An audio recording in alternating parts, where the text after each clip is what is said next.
don't take shit. I got no love for the fakeness. If you wanna play tough and wanna hate this, I'll always show up. I don't ever slow up, no I don't take shit. I got no love for the fakeness. If you wanna play tough and wanna hate this, I'll always show up and make a statement. I don't ever slow up, no I don't take shit. I got no love for the fakeness. If you wanna play tough and wanna hate this, I'll always show up and make a statement. Everything I do so instinctive and so passionate. Every word I move so descriptive like an adjective. I got a vendetta against people who patented being negative when you should be getting after it. I got facts over tracks, this and that. Spitting slow, spitting fast, I could roast, I could gas. Think I'm okay at last, but I don't know if that can erase all the past. And the pettiness, a reflection of the emptiness. Hilarious, you think you're worth my time, you're delirious. Mysterious, because you hide behind a fake exterior. Inferior, you know I'll always be a bit superior. Get off of me, this ain't no humble brag. I want you to hear words, you can say them back. I want you to feel free from the chains at last, and to believe in what you got, it was built to last, yeah. Now that I've been put through hell, I never got anyone's help. I had to do it all myself.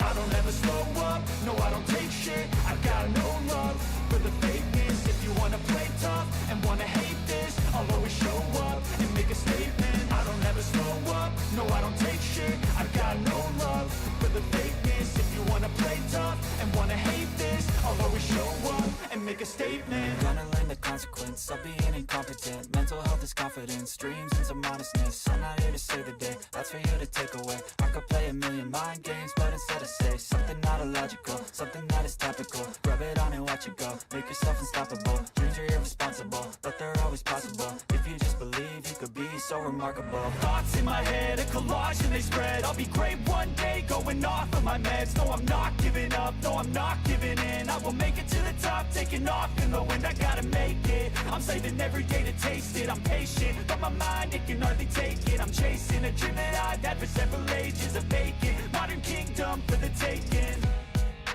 Now that I've been put through hell, I never got anyone's help. I had to do it all myself.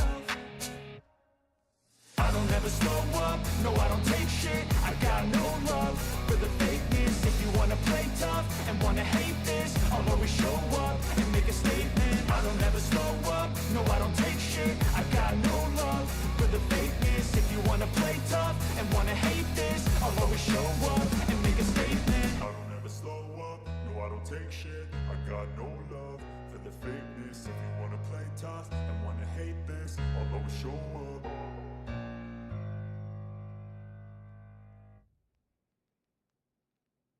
I don't ever slow up, no I don't take shit. I got no love for the fakeness. If you wanna play tough and wanna hate this, I'll always show up.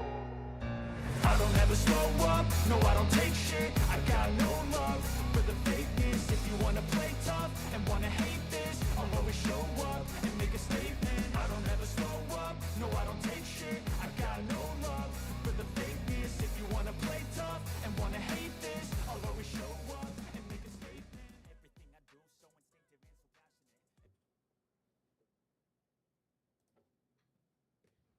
so passionate.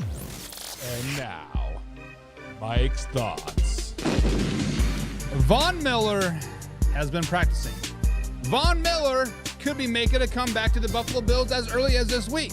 Von Miller was on a 4-game suspension after turning himself in to the Texas police on a third-degree assault on a pregnant woman. Now, this has kind of flown under the radar a little bit. This has kind of been kind of the hush-hush, kind of on the down low. But do you guys remember just a couple years ago when the offensive lineman for the Seahawks strangled his girlfriend and there was an outrage? Do you guys remember when Hardy for the Carolina Panthers was crazy and beating up all these women and people were having like an outrage? He went to the Dallas Cowboys and people were having this outrage. Where has been the outrage with Von Miller? Where has been the outrage of Von Miller?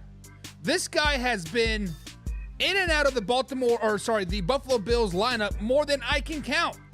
From obviously getting injured to PEDs to beating up a pregnant woman. Why is Von Miller not getting the treatment that these other NFL players are?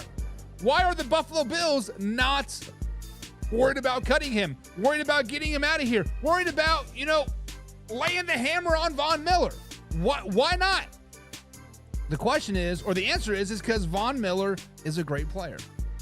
The answer is because Von Miller, when he's in there, he does everything right. The problem is Von Miller is out here beating up pregnant women.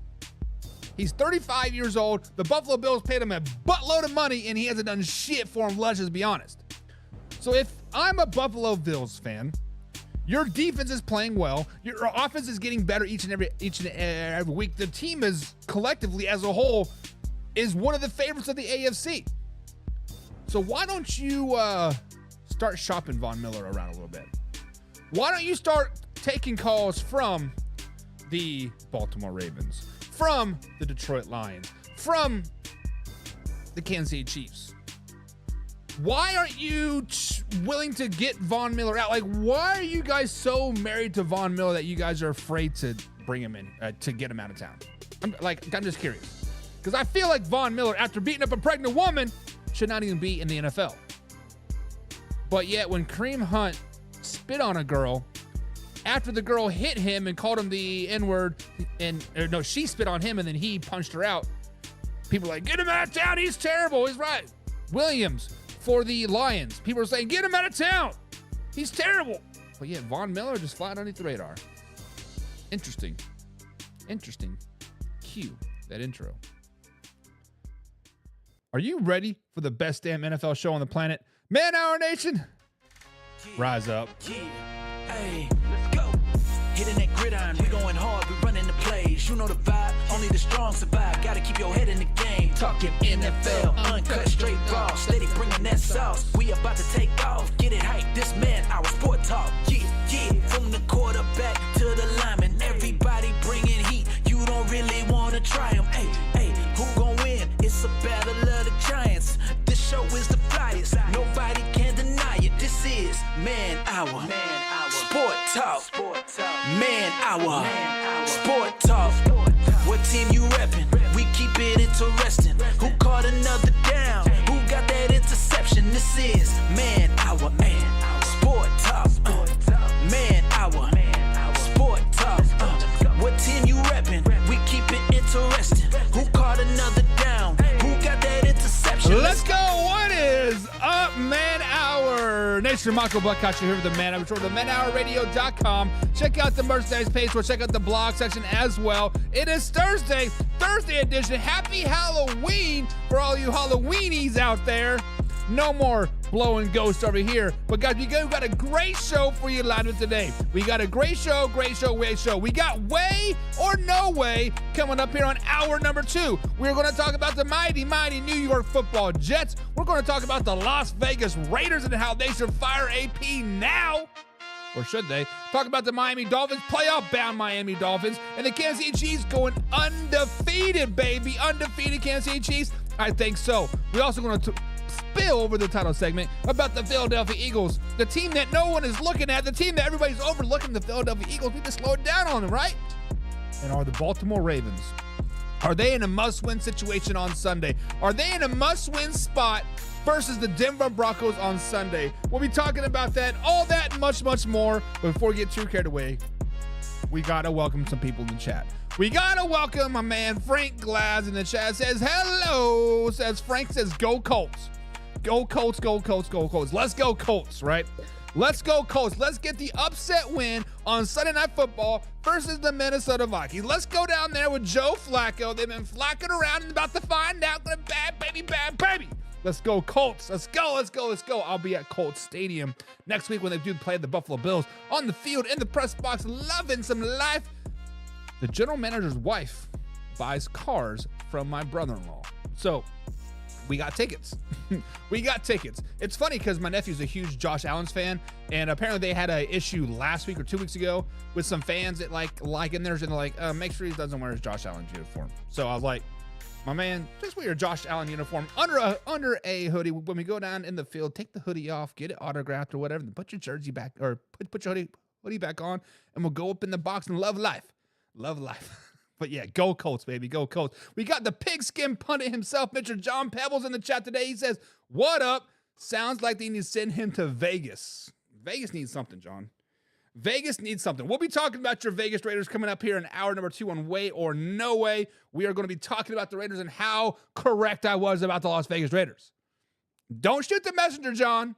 I'm just saying, I was right about your Raiders, and I'm still accepting apologies until next week, until week 10, John. So if you want to apologize for dogging me about being exactly 100% correct about the Raiders, you have until next week to apologize. And like, until then, full troll mode engaged. And he wants to come out with the shots fired. Pew, pew. He says, Chiefs blow. Chiefs blow. Then Laura's in the chat today as hell. She says, what up, yo? Laura's the newest Pigskin Pundit. So guys, be like Laura. Click on the link below. Get yourself some Pigskin Pundit merch. Get yourself behind the scenes footage. We did a State of the Union pigskin studded pile on my way to football practice today. So we got to talk a little bit of that. John was in there. We had a couple other people tuning in. But you don't know what's going on unless you're a Pigskin Pundit. So become a Pigskin Pundit. Click on the link below. Bada bing, bada boom. You are there. We got my man Mark D in the chat as well today. He says, what up, Buck? What's up, Mark? What's going on, man? What up, what up, what up? And Ahmad says, why are you gay? I'm usually gay on Tuesdays. Today is Thursday, so I'm not gay today. But if you come back on Tuesday, Ahmad, then you can ask that question. I give you a nice politically correct answer, even though I'm not politically correct. But it is Thursday. I'm not gay today. Come back on Tuesday, because Tuesdays are the gay days, right? Those are the days that we represent the Broncos and the Raiders. John says, hold your breath.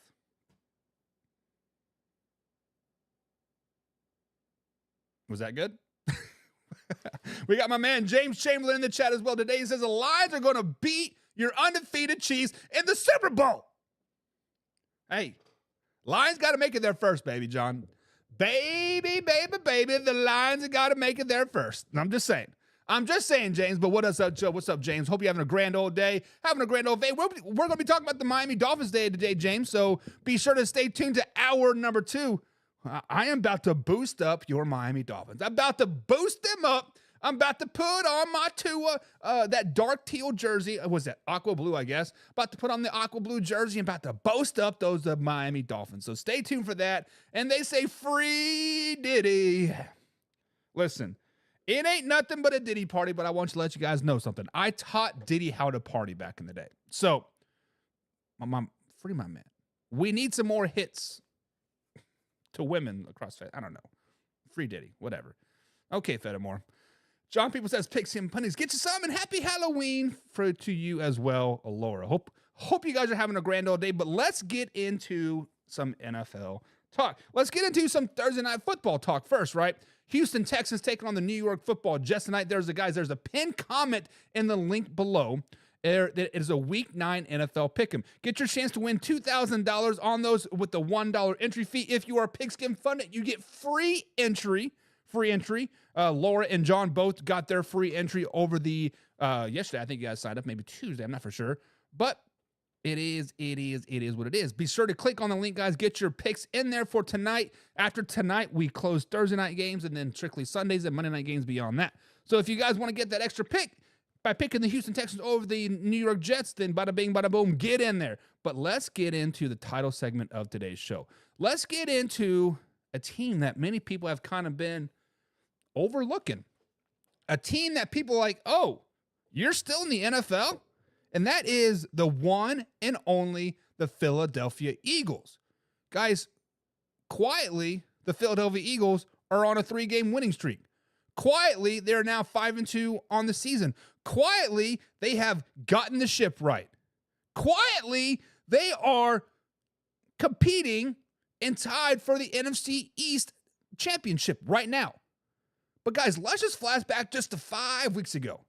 5 weeks ago, they were 2-2 on the season. They had wins over the Packers back in Brazil week 1. Then they lose week 2. And then they shut down the high-flying Saints week 3. But then week 4 rolled around. They get dominated by the Tampa Bay Buccaneers 33-16. It was an embarrassing loss.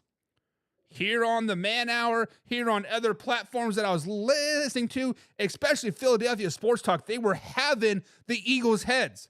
They wanted to fire Nick Sirianni. Get Kellen Moore out of there. Jalen Hurts is terrible. Bench him. A.J. Brown, where have you been? He was injured, but where have you been? And they wanted to fire everybody. They wanted to bench everybody. Going into the bye week, it made it that much worse.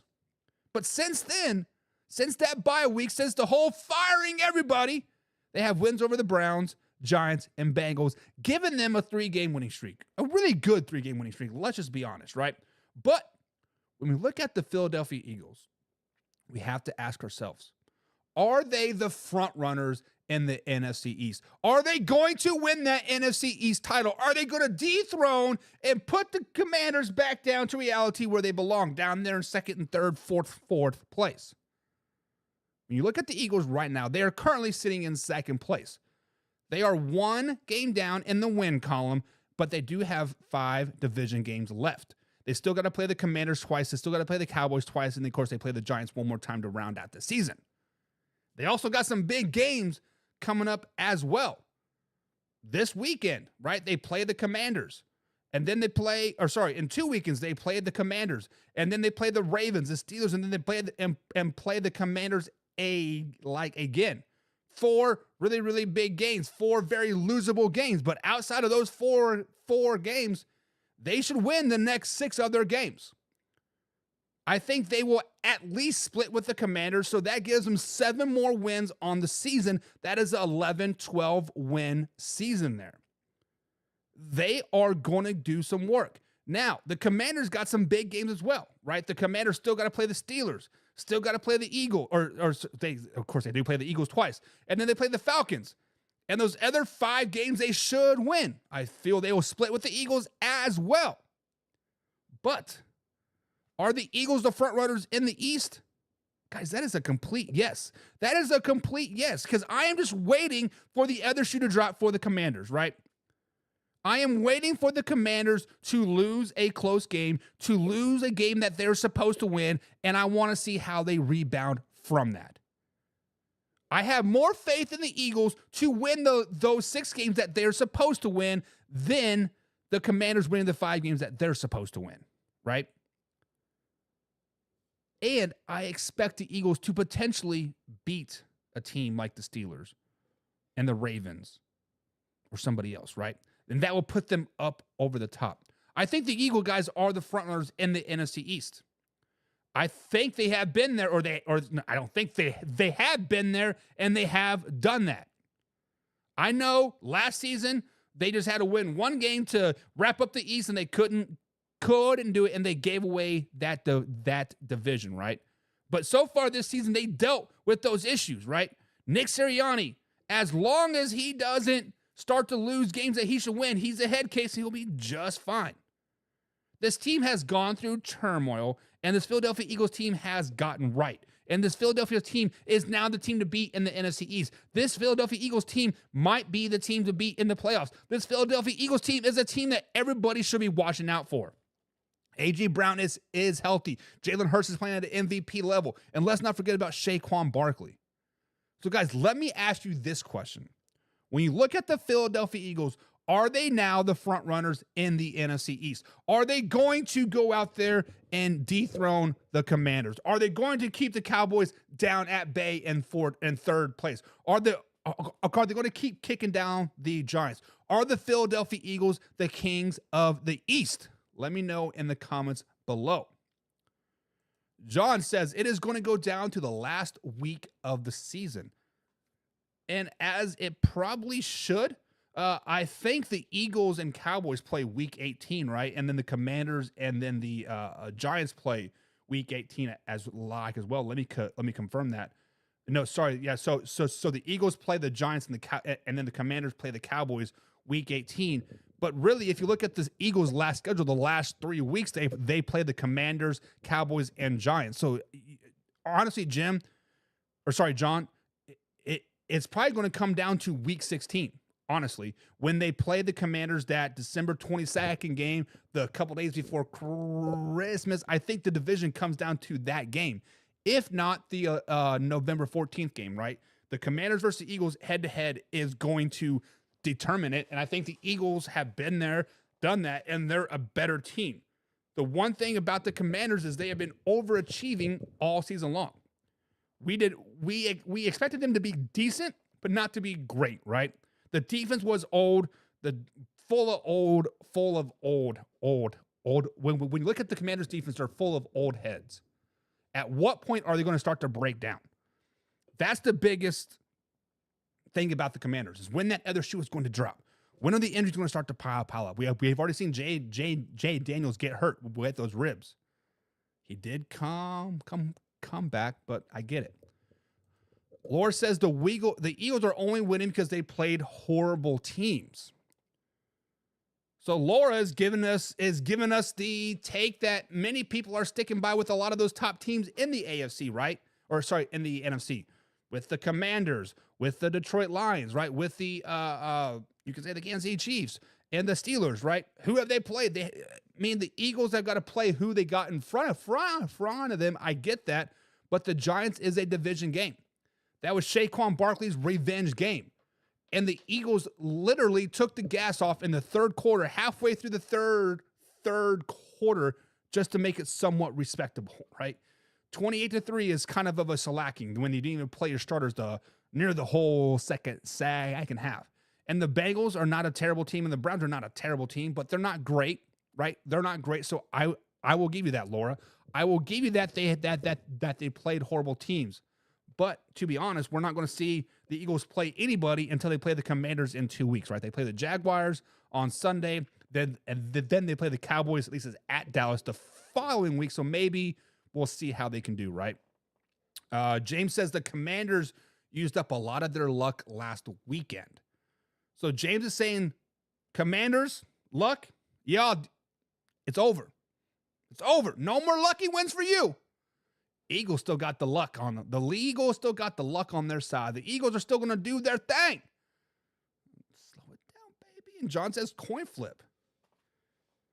It's a coin flip between the Commanders and the Eagles. John, way to waffle around that answer, my man. This is a waffle-free zone, John. Put a name on it. Who is going to win the East? I'm saying this Philadelphia Eagles are going to win the East. Eagles are them. Mark D says, you are hyping up Philly, but they weren't even in your power rankings. Like I said, they should be. It's fluid. It's from week to week. It's from day to day, baby. Mark, slow it down, baby. The Commanders are playing really good football right now. But that doesn't mean come November, come December, come January that the Commanders are still going to be playing good football. James said it best. They used up all their luck. Their luck is all done, run free. We need another rainy day so we can find the end of the rainbow. Just because I'm hyping up the Eagles now doesn't mean that they're a top 10 power ranking team right now. Which they're probably 12, 13-ish, give or take, wherever, like however you want to put the like the Seahawks and the 49ers and see it depend where they fall. But they're going to win the East. They're going to win the East. Laura says, I am biased. I don't like the Eagles. Man, Laura, you have teams that you hate. Bengals, hate them.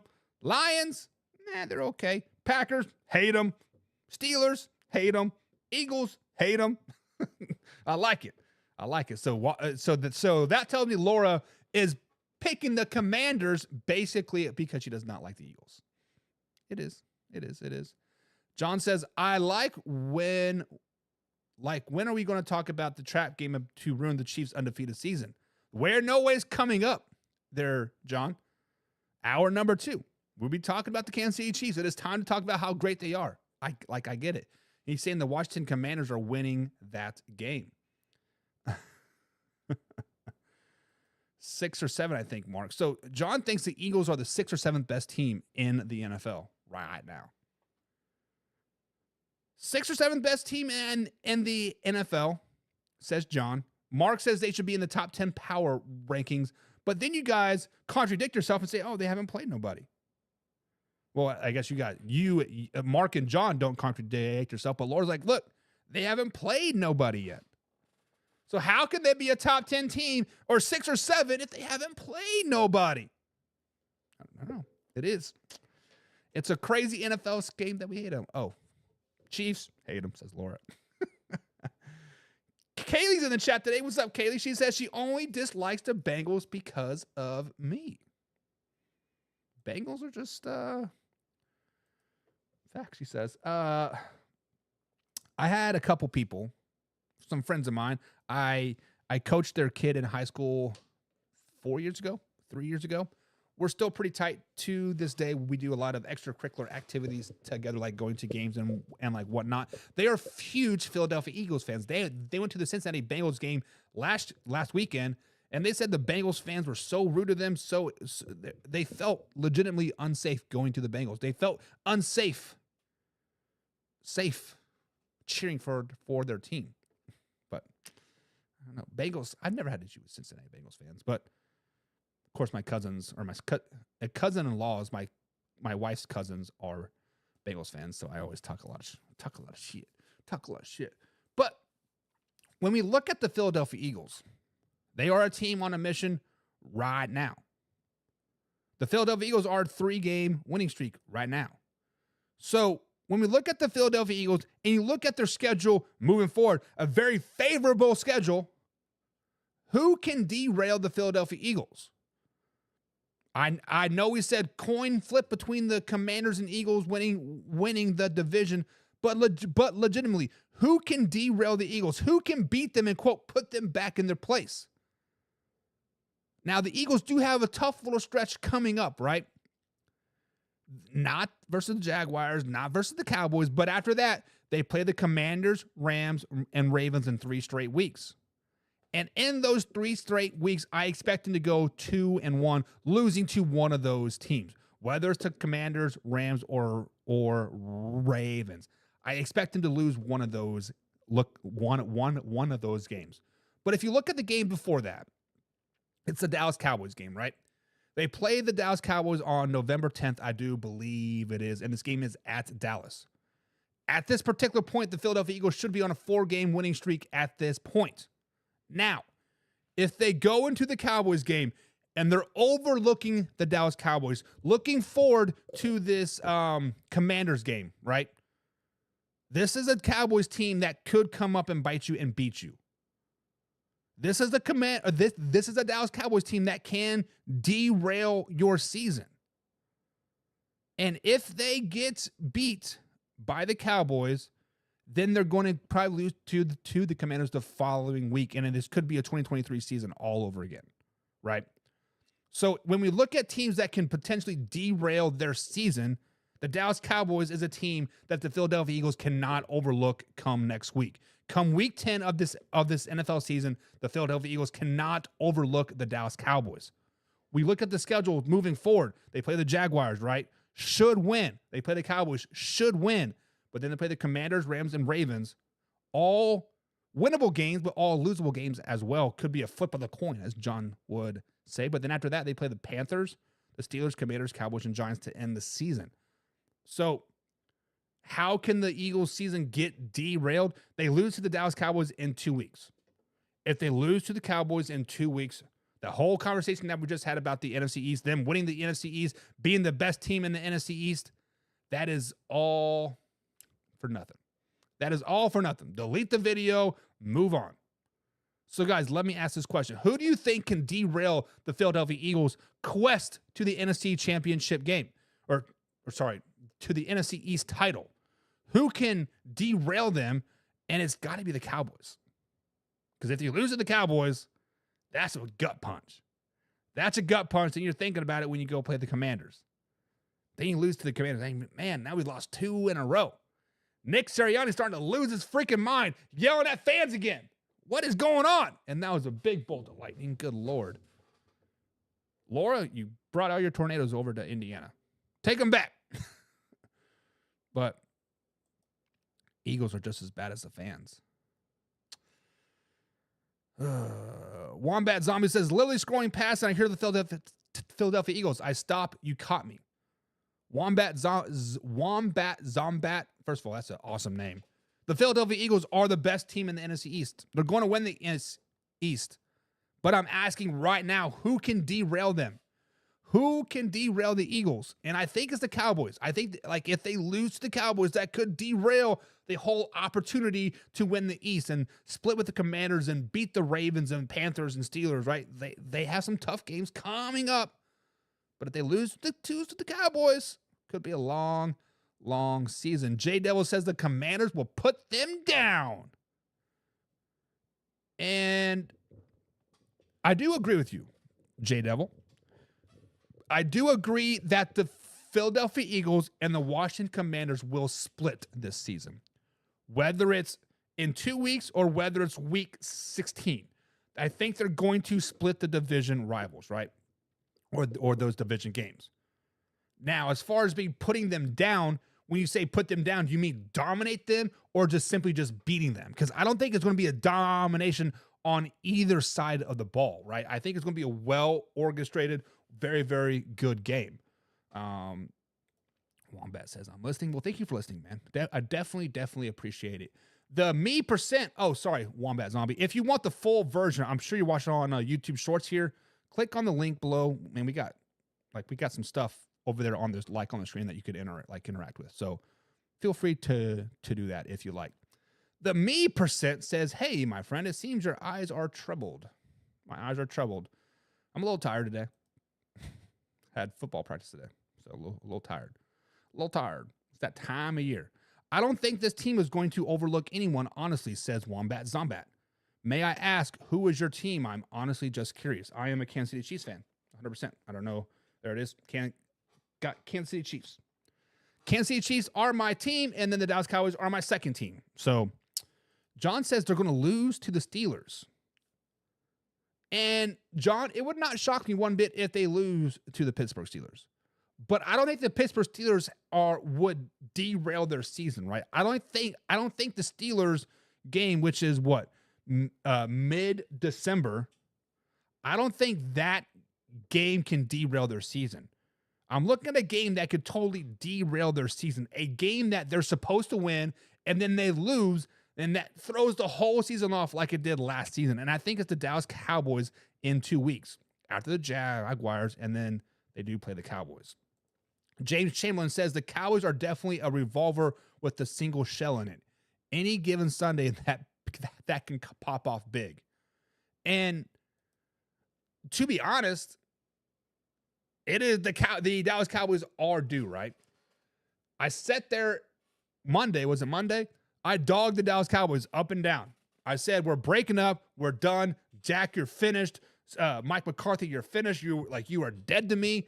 And knowing my luck, the Dallas Cowboys would come up and then they would beat the Philadelphia Eagles, and the Philadelphia Eagles would derail their whole season. So as I'm jumping off the Cowboys bandwagon, putting a foot up on the Eagles bandwagon, bringing up that second foot, right in the shoulder, knocks me back down. And if that does happen, oh Lord, I'm gonna be so mad. I'm gonna be so upset. I'm gonna be so upset. Casey's not a fan of Jalen Hurts. You cannot be a fan of Jalen Hurts, Casey, but you know what? He is balling right now. He's had 5 rushing touchdowns the last 2 weeks.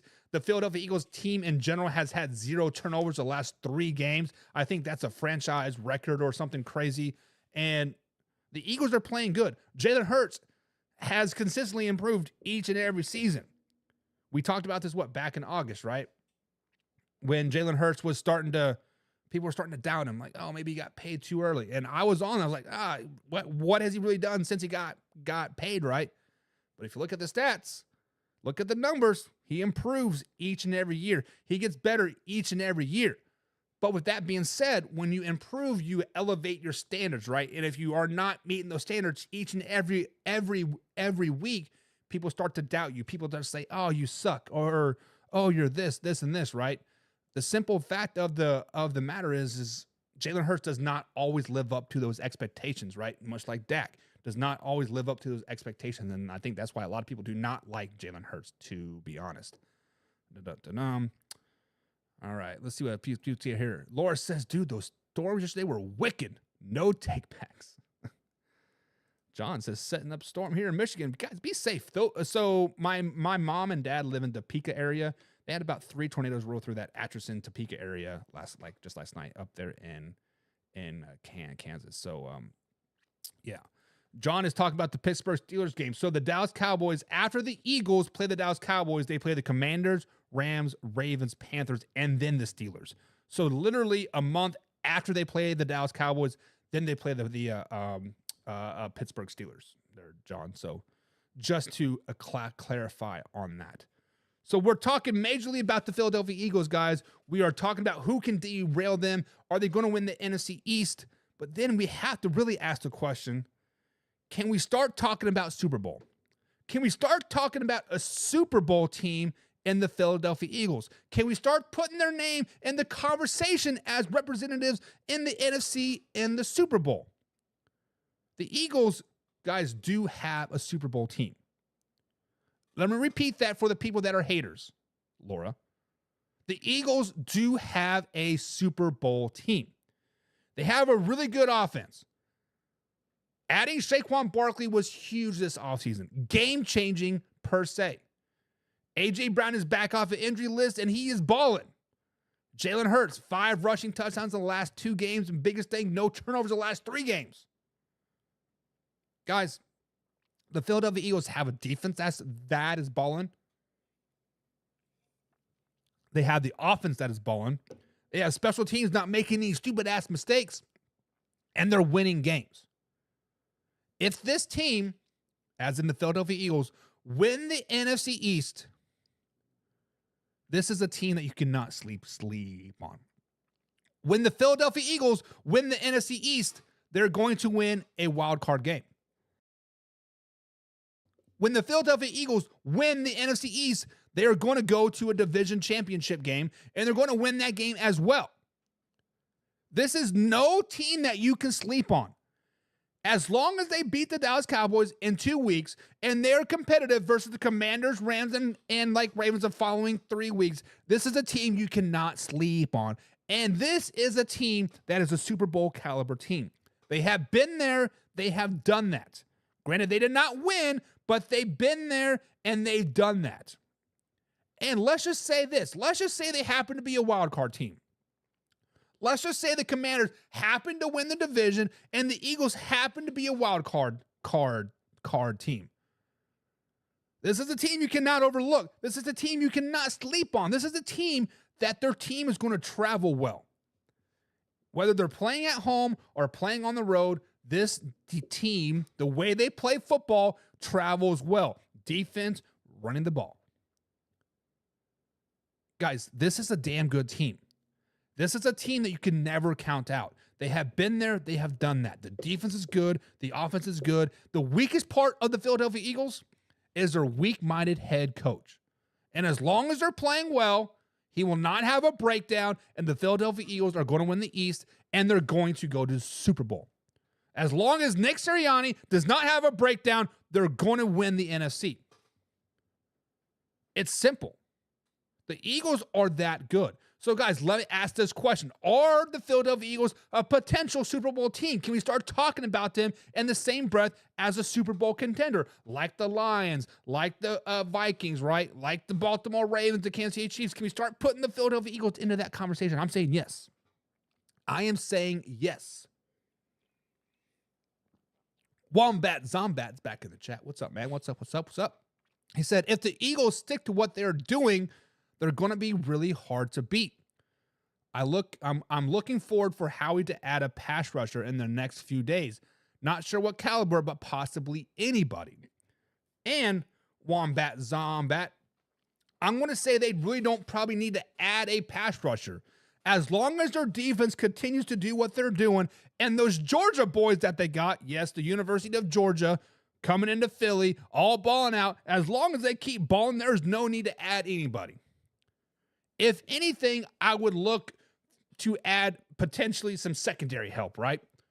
But other than that, even if you think about that, this preseason, we were talking about how much depth they had in the secondary, and there's going to be a potential starter, I think was going to be Bradbury, was going to be the odd man out.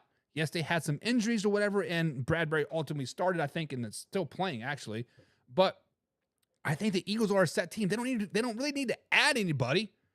It would be nice to have a renter player for a year, but you don't need anybody. You don't want to bring anybody that could potentially upset that chemistry that they have. And honestly, what would be hilarious is if they went to the Jets and say, hey, we'll give you a 3rd-round pick for Reddick and bring him back. But I don't know. We'll see. John said, like I said, that Washington game wins the division. Potentially. Very, very potentially.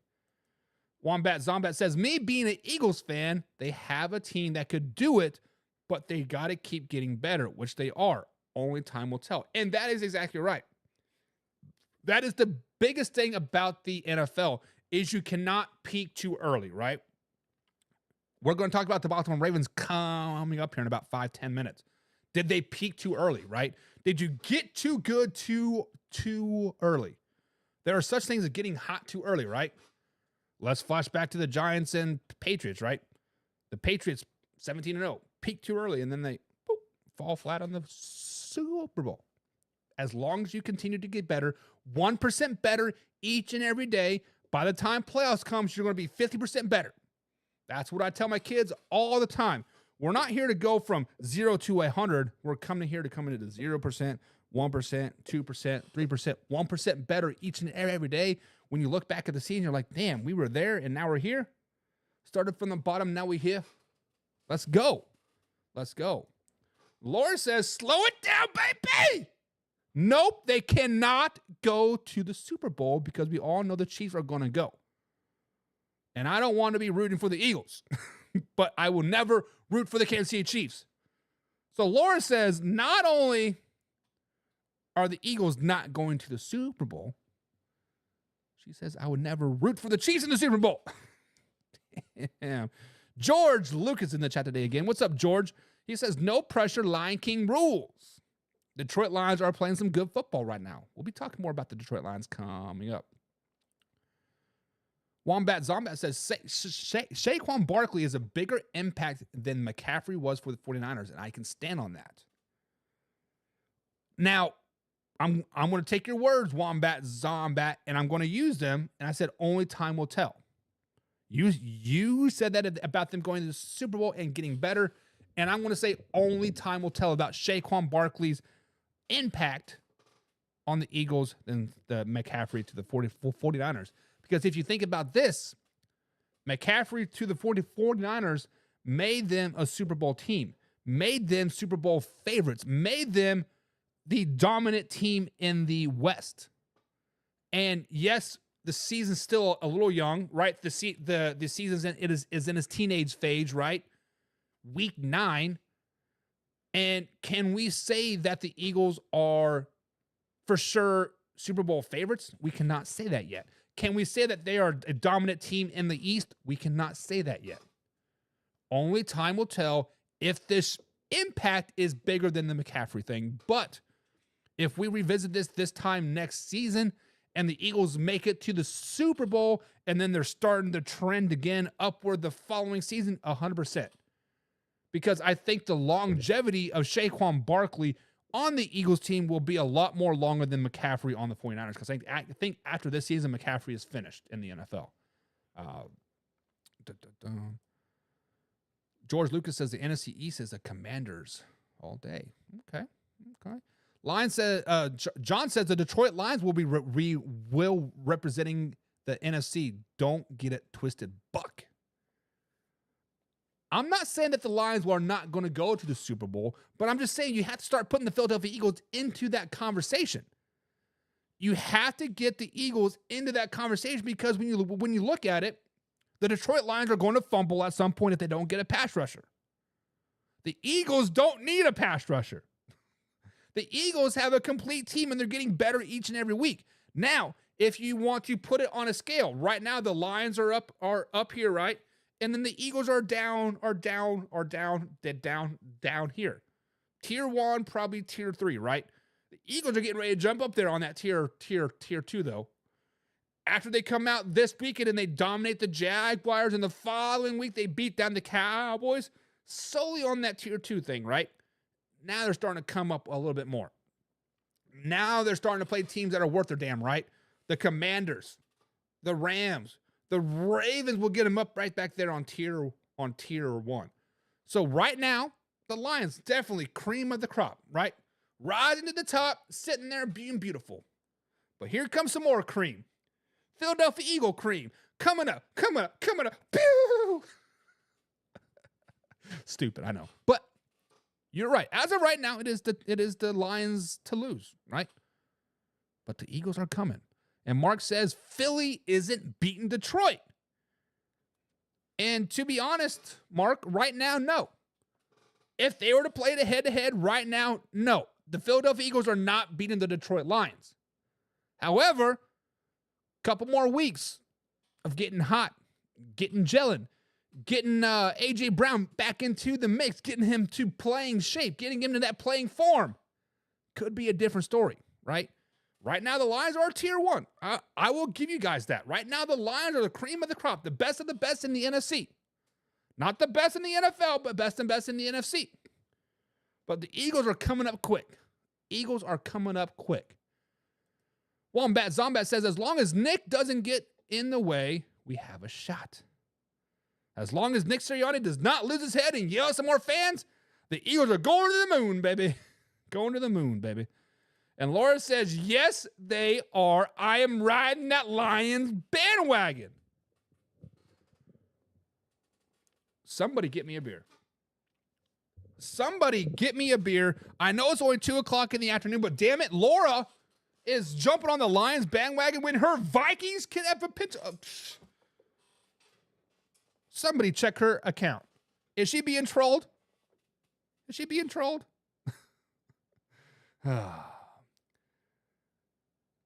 And Wombat Zombak says, exactly. I'm worried about Detroit Lions peaking too early. Don't shoot the messenger, but I'm going to say maybe, just maybe, the Lions have gotten as hot as they can get. Maybe, just maybe, the Lions have crest, right?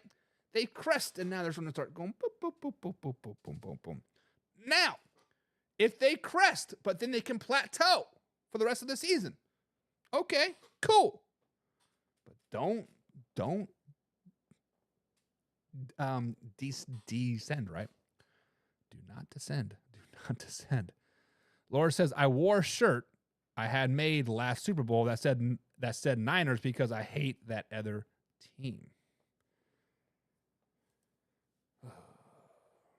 Wombat Zombat wants to clarify what he said about the Saquon Barkley does too, like CMC says, I should maybe say will have a bigger impact. Okay. I can agree with that. I agree. John says, only half agreed. Typical half Cowboy, half Chiefs fan, village people. Man. This is coming from a Raiders fan that is now riding some master cock of the Detroit Lions. John is making fun of me because I root for the Kansas City Chiefs and root for the Dallas Cowboys. Kansas City Chiefs are my number 1 fan. But then he wants to come out here and be like, oh, I'm a Detroit Lions fan now. They're the greatest team ever. Raiders who? What? Come on. You can't be calling me out for liking 2 teams, John, when we know for a fact that you are a Raiders fan and you want to separate yourself from Las Vegas. You're like, well, hello, Detroit. Come here. Oh, good Lord. And then he wants to clarify, well, I lived in Michigan my whole life. like that matters. So you're a Raiders fan that lives in Michigan that did not like the Lions when they were bad. But now that they're good, you're all like, hey, baby. I understand. I mean, I don't hate. I think people can be able to fluently choose who they root for, right? If the Raiders are not putting out a good product and you don't like it, yeah, you can go root for a different team, right? Boom, boom, boom, boom, boom, boom, right? If Android starts to suck and I'm like, oh, this iPhone has a nice new feature. Let me try this out. I'm going to go try an iPhone. Just because you like a team since you're 10 doesn't mean you have to stick to that team your whole life, right? But the fact that you are doing it midseason, John, the fact that you are doing it after the Raiders are now 2-6 on the season, getting ready to fire AP, the fact that they're all like, oh, Aiden O'Connell is not our guy, the fact that they signed Desmond Ridder, you're like, oh, hello, Jared Goff. Would you like 1 stroke or 2 strokes, please? I have had a lot of terrible seasons as a Lions fan. Oh, so now he's trying to say, oh, I've been a Lions fan since the 80s. Oh. Oh, and he says, I still love my Raiders. Even though they suck, I still love my Raiders. Whatever. Wombat Zombat says, I don't believe in liking two teams. And Wombat Zombat, I feel that you can be a fan of many teams, right? But you have to have your loyalty or your fandom to one team, right? Now, if the Cowboys and Chiefs were to play each other, I am rooting for the Kansas City Chiefs. But when the Chiefs are playing the Eagles and the Cowboys are playing the Broncos, I can root for the Cowboys, I can root for the Chiefs, right? Laura says, yes, the same as being a Vikings fan. Terrible many seasons. It's just me, though. Just me, though. Laura, what'd you say up here? He says, nope, Vikings don't have what it takes this year. Check in with me around Christmas, and I'll tell you how I really feel. And Wombat Zomba says, he was fine with Nick Sirianni yelling at fans. At the time, I said, okay, Nick, that's fine. You just put pressure on yourself to perform, which he has been. So I'm fine with him yelling at the fans. And I don't know the whole story of why he yelled at fans. Like, I thought like the fans were saying he sucked or something. I don't know the whole story. But as a coach, me as a head coach for the high school, a defensive coordinator at the college, you don't yell at fans. You do not disgrace the people that come there and pay your salary.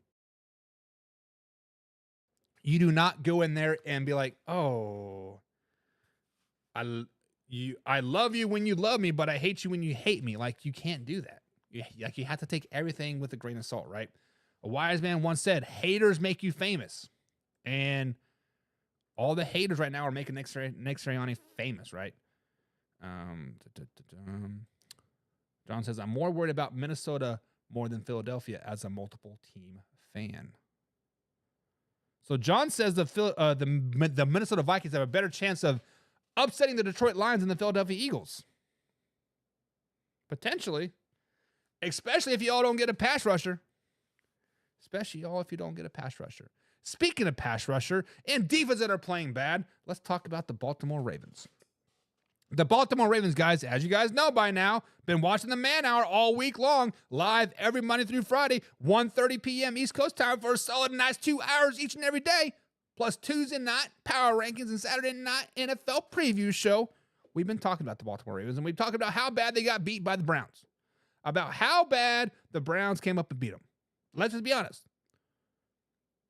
So let's talk about those Ravens. As you guys know, the Ravens are still healing from the loss to the Browns on last Sunday. They welcome now another undervalued team like the Denver Broncos to town on Sunday afternoon. The Ravens are now 5-3 on this young NFL season, starting out 0-2, won 5 games in a row, and bada bing, bada boom, they lose to the Browns, like I told you that they were. So we have to ask the question, we have to gather our thoughts, we have to narrow it down into this game. Is this a must-win game for the Baltimore Ravens? Do the Baltimore Ravens have to win on Sunday versus the Denver Broncos? When we look at the Broncos, guys, they're a pretty good team. I had them number 10 in my power rankings last Tuesday. But yet people are still overlooking the Broncos each and every week. And I think the Ravens are going to do the same thing. And if they overlook the Broncos this week, look forward to that Cincinnati Bengals game the following week. They're going to lose this game. And then they lost 2 games in a row.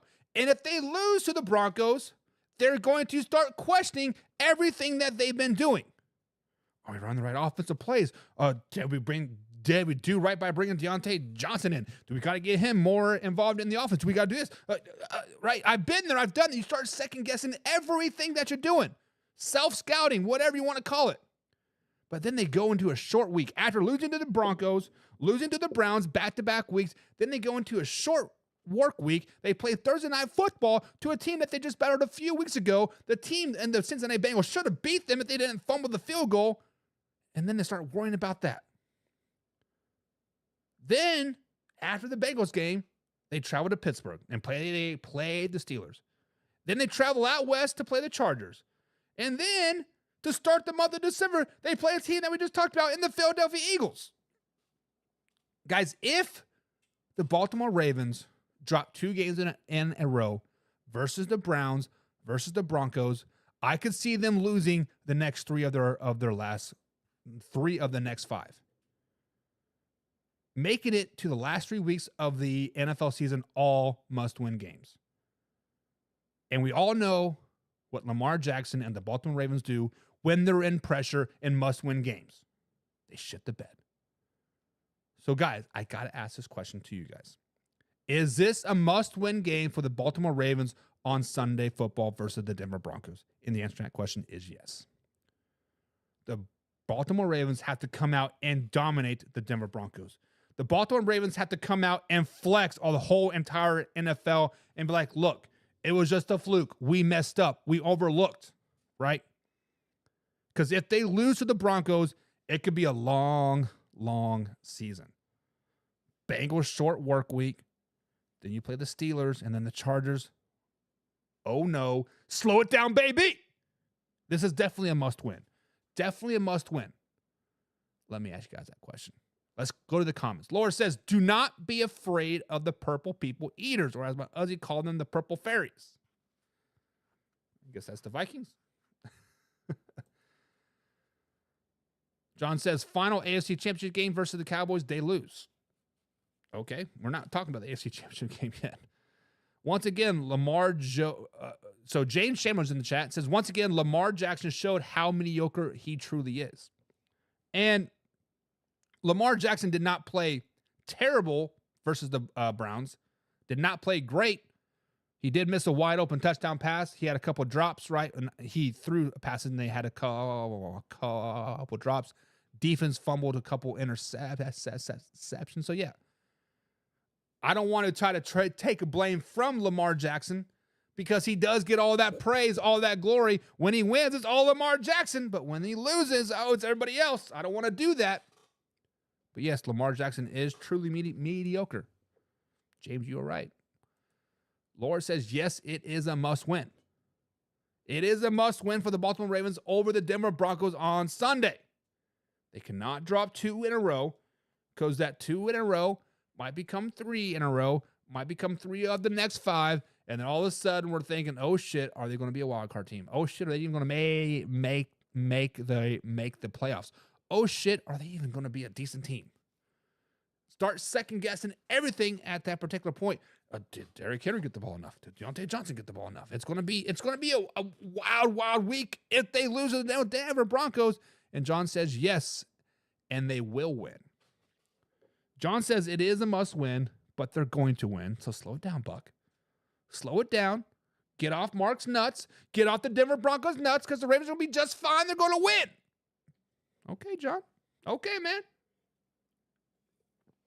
If you truly think they're going to win, get into those pigskin pundit bets, guys.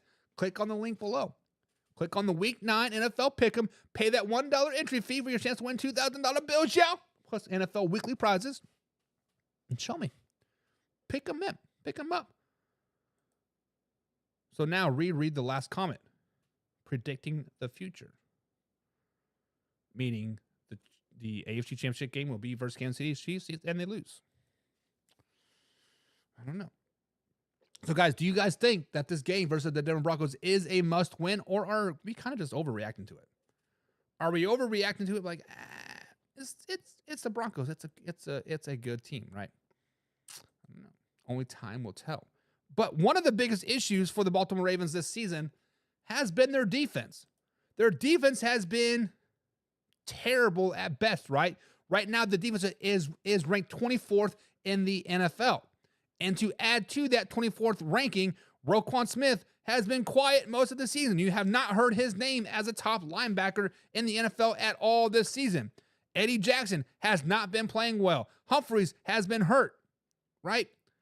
The defense needs to figure itself out. If the Baltimore Ravens want to make a AFC Championship run like John is predicting, If the Ravens want to beat the Broncos, like people are saying, in that must-win situation, the defense needs to figure itself out now. It's simple. We're going into week 9, going into week 10, and this defense is ranked 24th. Now, we've seen it in years past with the Kansas City Chiefs. They've had a terrible defense the first half of the season, bada bing, bada boom, week 9 and beyond, become a top 10 defense. Raiders did it last season. The Chiefs have done it the last 2-3 seasons, right? It can happen. However, the play caller for the Baltimore Ravens is a rookie play caller. He's very, very young, and he's just not calling very good plays. And it doesn't help when your secondary, when we spoke about this earlier, the secondary is going to be one of the best secondaries in the NFL. Just playing bad. Eddie Jackson, terrible. Humphreys, hurt. Roquan Smith, quiet most of the season, right? At some point, the players have got a ball. At some point, the players, you just got to play football and tackle them. It's not that hard. At some point, you need to get out of your own head. But when you are 24th ranked defense, secondary is not playing good. You are not getting quarterback pressure. The linebackers are not reading plays correctly. You need to think outside the box a little bit. Maybe, just maybe, we are who we are, right? Maybe, just maybe, we're no longer a great defense. Maybe, just maybe, we need to get out there and we need to test that trade block market, that free agent market per se. I think, personally, I think the Baltimore Ravens need to go out and get an edge rusher. Azeez from the Giants would be a great fit. Go get him. Giants aren't playing for nothing. He probably wants out anyways. Who wants to be a part of a if you are an NFL player, you do not want to be a part of a rebuild if you've been in the NFL 4, 5, 6 years. Azeez is a perfect guy. Get him away from the Giants. You could probably get him for a 4th round pick, honestly. How about Chase Young? Chase Young. He was pretty good fit a couple years ago. Last year, right? Bring him back. Saints are, what, six game losing streak. Saints might want to get rid of him. Go get Chase Young. Or how about this? When you play the Denver Broncos on Sunday, they are looking to get rid of a guy by the name of Baron Browning. I don't know why, but if I were the Baltimore Ravens right now, on Sunday, I would not let the general manager leave Baltimore, Maryland until that trade happens. Baron Browning from the Denver Broncos would be an excellent fit for this Ravens defense. He could turn around the Ravens' whole defense, bring that pissed off attitude that the Ravens need. Ravens defense is terrible. Bring in somebody like a Baron Browning. You are going to play against him on Sunday. You've been watching film on him. You're going to get to talk to him after the game, like, hey, man, you look pretty good in purple. Why the Broncos want to get rid of him, I don't know. But he is on the trade block. People, they're out there openly looking to trade him. So, guys, can the Baltimore Ravens defense get right? That is the question that I got to ask. Can their defense get right? Can the Baltimore Ravens figure it out? And they can if they go get a free agent, if they go make a trade, if they go out there and get an edge rusher. You get an edge rusher, you're able to put pressure on the quarterback. That takes less pressure off of Humphreys and Eddie Jackson and the rest of that secondary. It lets Roquan Smith kind of be the man, the myth, the legend he is, the beast, as John says. Let him become a beast and not have to worry about pass rushing. He can just go out there and do his thing. I'm just saying, like, getting an edge rusher can legitimately make or break the Ravens season.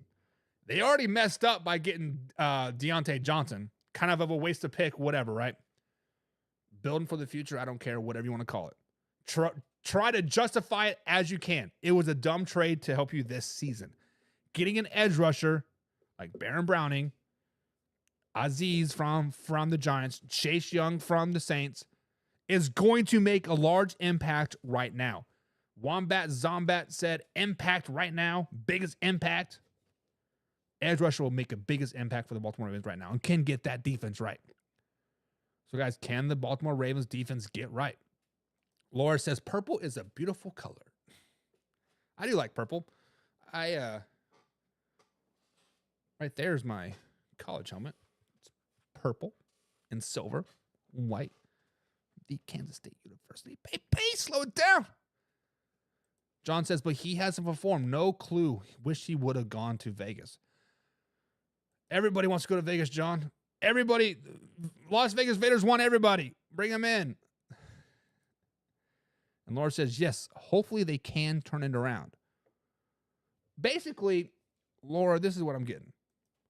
You want every team in the AFC to get better, like the Ravens, like the Buffalo Bills, like the Broncos, Steelers, as long as they have the opportunity to beat the Kansas City Chiefs. Guys, let's get every superstar from every team and put it on one team so they can try to dethrone the Kansas City Chiefs. It would not work. I'm just saying, Laura, you can go out and get Smith from the Browns, right? Let's say some weird-ass reason the Browns make an interdivision trade and send Jadarius Smith to the Ravens. That would not help. Myles Garrett, that would not help. Max Crosby, that would not help. I'm just saying. You can try to build a super team. It's not going to slow down the Kansas City Chiefs repeat pending. I'm just saying. Hey, wait until playoffs to start really playing. Well, John, at this point, the Ravens may not even make the playoffs, bud. Come on, buds. If the Ravens lose to the Broncos, buds, they're going to lose on to the 3 of their next 5. The last 3 weeks of the season is not very easy at that point. They could be on the outside looking in. I'm just saying. Somebody's kind of full of themselves today. You're just jealous. Jealous because the Chiefs beat down the Raiders. Ravens too. It doesn't matter. Laura says, I'm at the point of whatever it takes. Whatever it takes. Damn it, let me pay the rest for you. Charles, what's up, Charles? Charles says the Ravens need offensive line. No, they don't. Ravens offense is fine. Ravens have the best offense in the NFL. From top to bottom, the Ravens are number 1 in every major stat category on the offensive side of the ball. What they need is a freaking edge rusher, Charles. They don't need Deontay Johnson. They don't need a lineman. They don't need a secondary and Tarvarius White. They don't need a linebacker. They need a freaking edge rusher. If the Ravens get an edge rusher, that changes everything on the defense. You start getting pass pressure. Therefore, Humphreys stops sucking. Eddie Jackson stops sucking because they don't have to cover for 15 seconds. You get an edge rusher, Roquan Smith can start running around. Linemen aren't blocking him then. He's been quiet because the guard is getting up to him and blocking him damn near every play. The Ravens need an edge rusher. They don't need a receiver. They don't need a lineman. They don't need a quarterback. They don't need a safety. They need a freaking edge rusher. He says Von Miller. I said that in my opening rant. Why aren't the Buffalo Bills actively shopping Von Miller? They don't need him. He's getting suspended or hurt every other week because he's just a danger to society at this point. Why not Von Miller? I don't know, because he's 36 years old. He's coming off an Achilles and ACL injury. He's coming off from beating his pregnant wife. Von Miller should not ever play in the NFL again. But it is what it is. James says, no matter who you get, you still don't have to out coach Andy Reid. Good luck. Laura, James is on my side. You can build your super team. You can do whatever you want, but you got to play Andy freaking Reid still, baby. Let's go. John says, want to see Dan Campbell do it in the Super Bowl. Do what? Go for it on 4th down, not once, not twice, but 3 times and get turned away? Do you want to see Dan Campbell punt for or go for a fake punt on his 30-yard line in the opening drive of the game and fail? Is that what you want to see, John? Do you want to see Dan Campbell try to report 7 linemen eligible and the referee's like, I don't hear any of you, you're eligible? Do you want to see Dan Campbell get angry and throw his gum out? Is that what you want to see? He says, no. I want to see Dan Campbell beat Andy Reid in the Super Bowl again. Typical Lions fans, typical Raiders fans. Look what we did 500 days ago, boss. Look what we did this time last year, boss. Sheesh. Charles says he's a good player, as in Von Miller. He played good too before the suspension. Von Miller, not for the future, it's for to win now situation. I could see that, but I don't know what the contract looks like because Von Miller signed a 4-year, $100 and some odd $1 million deal for the Buffalo Bills. I don't know what the salary cap. I don't know if the salary cap looks like for the Baltimore Ravens. I said like Algier and Browning because I feel those are low cash paying guys. Laura says, I would love to outcoach Sir Andy Reid. You can't outcoach Sir Andy Reid. You just cannot do it, guys. You cannot do it because he is the man, the myth, the legend. He is the bee's knees. He is the cream of the crop. He is the soybeans that you can never get rid of because it goes over and over and over again. He is the tumbleweed. No matter how much you try to burn it and kill it, bada bing, bada boom, it still comes back the next week later. But it is time for hour number 2 here, guys, on the Man Hour. It is time to keep on rolling, to keep on doing this thing and go to hour number 2. We are live every Monday through Friday right here on Facebook.com and, of course, YouTube.com. And if a stream happens to drop like Facebook did yesterday, come on over to YouTube. If YouTube stream happens to drop, come on over to Facebook. For some reason, only one of them dropped yesterday, and I don't know why. But regardless, it is time to get into hour number 2. It is time to get into a little bit of way or no way. That is when we've been scouring the old landscapes. I've been out there trolling the old interwebs. I've been seeing what people have been talking about. And way or no way is very, very simple, guys. First of all, I want you to play along in the comments below. I want you to answer way or no way. Way means, yeah, I agree with you, Buck. You are spot on. And no way, like, whoa, ho, ho, ho. Slow it down, baby. Slow it down, baby, because you are 100% wrong. And if you say no way, let's have a healthy discussion about it. If you say way, let's have a healthy discussion about it. Because sometimes I say it's no way, and sometimes I say way. And sometimes I can just be doing it just to troll you. See what you say. But guys, let's get into it. Let's get into a little bit of way or no way on this Thursday edition of NFL Man Hour Talk. So, when we look across the landscapes, can Ravens get Khalil Mack? Chargers are not giving up Khalil Mack. No. Let's talk about the New York Football Jets. Let's talk about a team that plays tonight versus the Houston Texans. Let's talk about a team that has fired their head coach. Let's talk about a team that has taken play calling from Nathaniel Hackett. Let's talk about a team that has brought in Devontae Adams, and now they have finally got Hassan Reddick off of ending his holdout. A team that is still 2-6 on the season. A team that is currently on a 5-game losing streak. A team that just cannot get right. And that is the New York Football Jets. Right now, guys, the New York Football Jets are only averaging 15 points per game. And they're giving up 28 points per game. Everything that we're saying about the Jets is true. The offense is not clicking. The defense is supposed to be top-notch, but guess what? They're not. Since firing their head coach, they've lost 3 games in a row on a 5-game losing streak. So we got to ask this question, guys. Way or no way should the New York Jets have a fire sale before the November 5th trade deadline? When we look at the New York Jets, guys, they are the only team in the NFL. That's right, the only team in the NFL not to score over 25 points this season.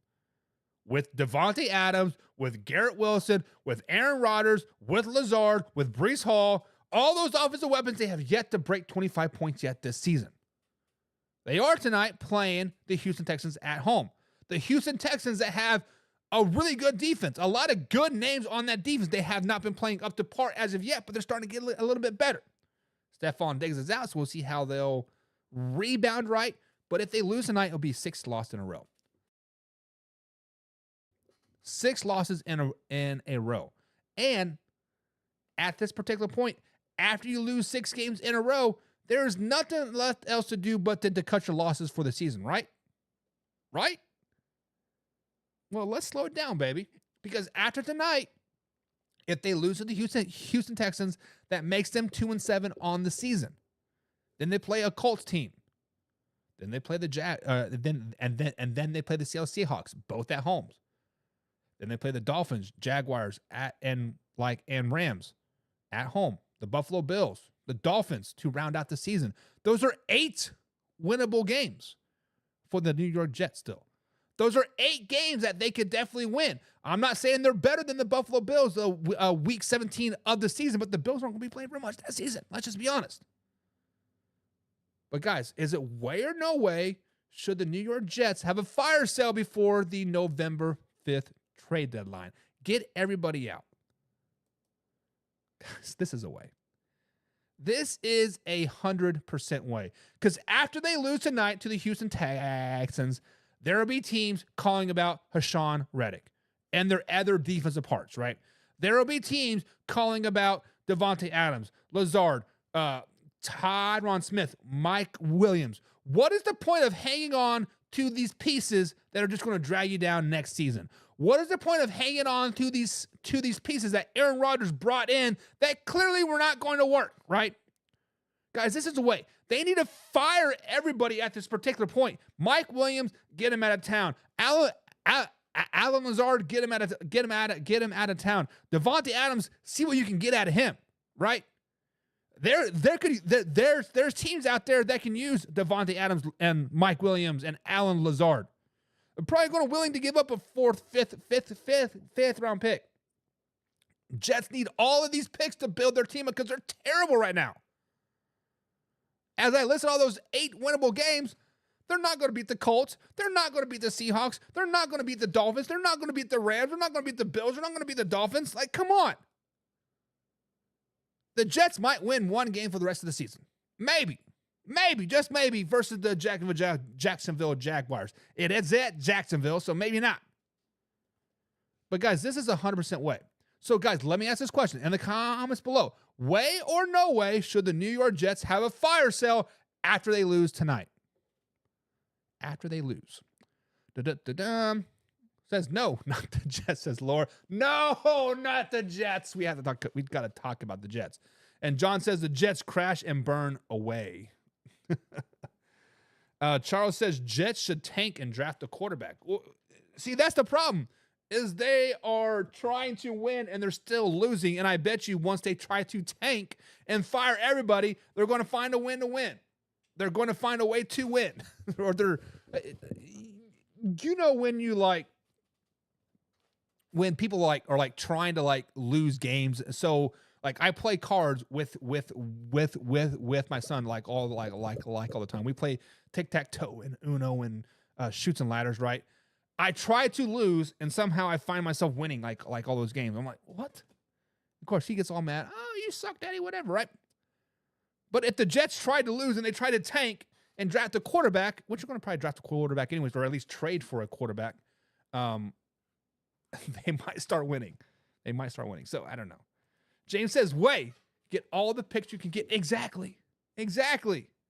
Devontae, listen, after this season, Aaron Rodgers is going to probably opt out of his contract and be a free agent, right? Devontae Adams going to get out of his contract. Alan Lazard, I don't know what his contract looks like, but he's not going to be really wanted in New York without Aaron Rodgers. Mike Williams, potentially, right? Mike Williams is kind of on the outside looking in now that Devontae Adams is there. Hassan Reddick has played 1 game with the Jets, had 0 tackles for 9 minutes or whatever. He played. He hasn't done shit. Tyron Smith for the old Dallas Cowboys left tackle. They brought him over in free agency. He's given up more sacks than he's ever had in his whole career. Get everybody. Anybody that was a part of the Aaron Rodgers regime, get them out of town. Devontae, Lazard, Mike Williams, Reddick, anybody on the offensive line over the age of 32, get them all out. Get them all out. And Laura says, wait, get rid of all of it and start over. Laura says, don't even keep anybody. Get them all out. I got a dumpster outside. Put them all in there and put a best offer sign for them, right? Wouldn't that be something if the Jets were to trade Devontae Adams to the Kansas City Chiefs? So not only do the Chiefs have Isaiah Pacheco coming back in a few weeks, they have D-Hop, and then they get DeAndre Adams since Sky's more out. Man, you all be really mad. Be really mad then. But way or no way, guys, should the Jets have a fire sale? I am saying way. Now, Las Vegas Raiders. The Las Vegas Raiders. What can we say about the Raiders? What can we say about the Las Vegas Raiders? They're sitting at 2-6 on the season right now. They have lost not 1, not 2, not 3, but 4 games in a row. They have lost to the Broncos, Steelers, Rams, and the Chiefs 4 times in a row, giving up 34 points, 32 points, 20, and 27 points in those last few games. Moving forward, they do play back-to-back road games versus the Bengals and the Dolphins. Then they're back home versus the Broncos, and then Kansas City, and then the round out in November, right? So we got to ask this question. After a 2-6 start to the season, losing 4 games in a row, way or no way is Antonio Pierce out as the Las Vegas Raiders head coach after this season? When we look at the Las Vegas Raiders, guys, they have had one of the hardest schedules to start the season. They played the Ravens, they played the Broncos, Steelers, Chiefs, and Rams and Chargers, all of which are potentially playoff teams. Those 6 teams that I named off are all potential playoff-bound teams. Moving forward, they do play some more tough games, right? They do play the Broncos again. They play the Dolphins, getting to it right, getting right? And then they play the Chiefs, the Chargers, and the Falcons, and then the Saints. Derek Carr comes back home to play the Raiders. There isn't one easy game on the Raiders schedule moving forward. Maybe the Jaguars, but then again, we saw what happened to the Carolina Panthers. Not an easy game. The heart and soul of the Las Vegas Raiders is the defense, and they're playing pretty bad right now. Let's just be honest. Not because they are bad, it's because the offense is that bad and they can't stay on the field to give the defense any rest at all. So they play good for about 3 quarters and then they lose gas. They get tired. And of course, it doesn't help when you lose Wilkins on the losing him to a season-ending injury early in the year. That's a huge hole that they have yet to fill. So, way or no way, will the Chargers fire Antonio Pierce after this season? And this is a no way. This is a no way. I am going to boost up the Las Vegas Raiders here. I'm going to promote the Las Vegas Raiders here. So this is a no way. Pending a fire sale, meaning getting everybody out, Max Crosby, Jacoby Myers, right? Pending a fire sale, Raiders general manager and ownership needs to understand that this season was a lose-lose spot. This was a no-win situation for Antonio Pierce and the Las Vegas Raiders this season. Why? Because this team was rebuilding. This team was in a nice full rebuild, putting some nice pieces together. They had some parts to start. They got the outline of the puzzle together, but then they had a very tough schedule. This season for the Las Vegas Raiders was a lose-lose situation. And I was made fun of talking down on the Raiders this offseason when I was right. I told you guys that the Raiders are going to have a down season. And it's not because of they have a bad team, not because they have a bad coach, not because they don't have potential. It's because they have a lot of tough-ass games. The Chargers, Broncos, and Chiefs, those are all tough tough games. And then the Ravens, right? I mean, it gets harder and harder week after week. It is tough. And they have no solid quarterback play. I have never seen a team with such a fluid quarterback room. Poof. Next person up, next person up, next person up. They can't find anybody. But if general manager and ownership is smart, they would keep Antonio Pierce. They would keep him. He is building something in Las Vegas. He has the opportunity to do good things, if not great things, in Las Vegas. Keep him around not 2 years, but 3, 4, 5 years. Give him time to implement his system. Give him time to be great. This is his first year. He has yet to even be a year coach. We're always talking about, fired him, right? You don't have a quarterback. You trade your best receiver. Your second best defensive player goes down. It is tough. So, guys, way or no way will the Raiders fire Antonio Pierce at the end of the season? John says, no way. No way. No way. Laura says, no way. They will keep him. I almost want to say, mark my words. And Laura, I agree with you. Put your initials by it, right? Put that LH by it. LJH. Laura says they will not fire him. Mark my words, she says. James says, no way. I hate one and done in the head coaching position. It takes a couple of seasons to see what they're doing will work. And James, I agree with you, right? I agree with you to an extent, right? The only reason why I would support a head coaching change of firing in Las Vegas is that he did have, 6 games under his belt last season, right? So it's a year and a half. And we can see him, right? But I do hate one and dones. Arizona Cardinals will forever be dead to me. The year that they had Josh Rosen as quarterback, and forget who the head coach was, but they fired both of those guys after 1 year to bring in Cliff Kingsbury and then Kyler Murray, right? They're like, let's get Josh Rosen out and the head coach out. We want Kyler Murray, and the only reason why we think Kyler Murray can work is if we bring in Cliff and whatever. But you get what I'm saying. I do. I agree. Hate it. Laura says, it should say, no way. They will definitely keep him. I almost want to say, mark my words. Oh, I already said that. John says, keep him and get Gruden as offensive coordinator, familiar with young quarterbacks. John Gruden will never coach in the NFL again. I don't think John. I think John Gruden is 100% done in the NFL.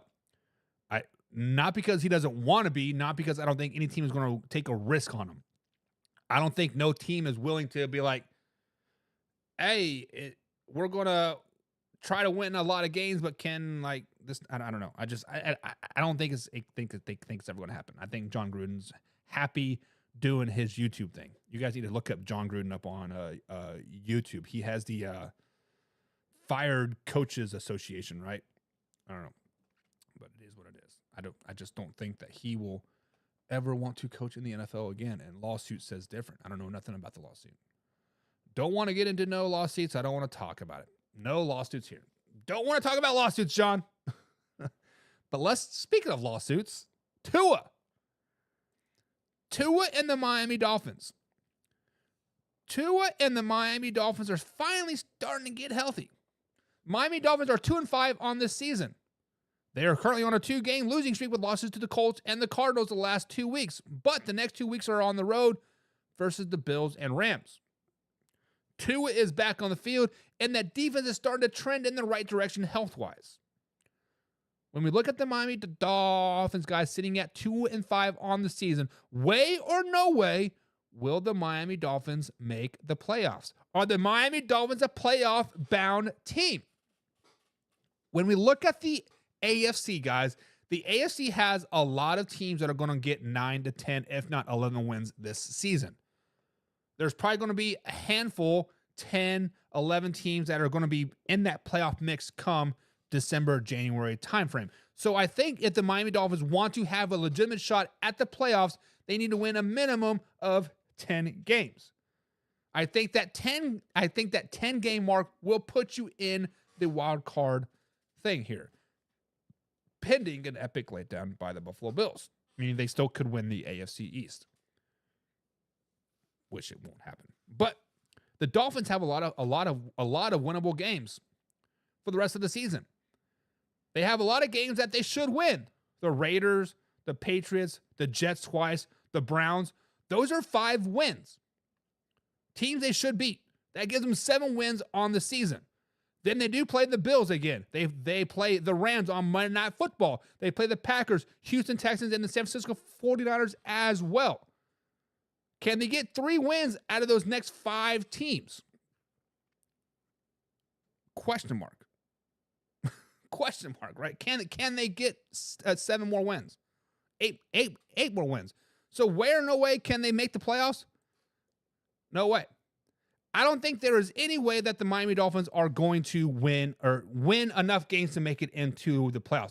As I do think the Miami Dolphins will start to play well and start to get right and start to win those games, right? Those 5 games that I listed, the Browns, the Jets twice, the Patriots, those Raiders, right? I think they're going to win those games.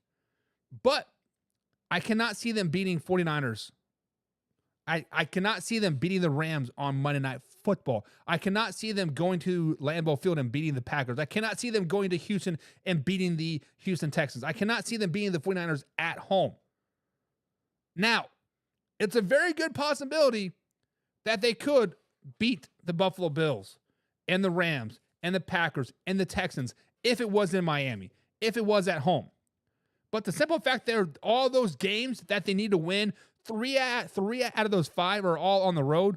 Bills, Rams, Packers, and Houston Texans, all on the road. They're not going to win those games. I think they're going to be a 7-8 win team this season, but I just don't see them getting 10 wins. I don't see getting them over that 10-win mark and being a playoff-bound team. So, guys, where, no way, are the Miami Dolphins a playoff team? I have to say, no way. No way, no way, no way.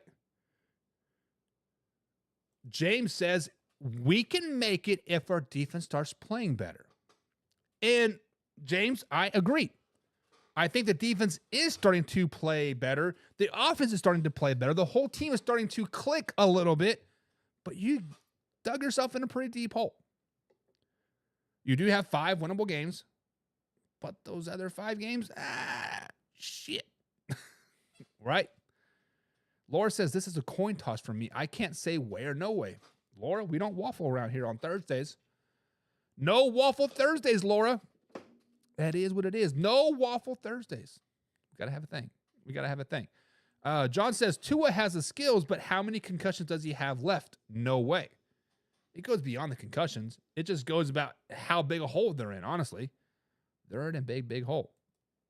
James says, we're going to hand that L to the Bills this weekend in a shootout, baby. 45-41. So, James, if you guys can go into Buffalo, it is in Buffalo, right? Go into Buffalo. No, that's got to be a home game because it's at Buffalo, the next one.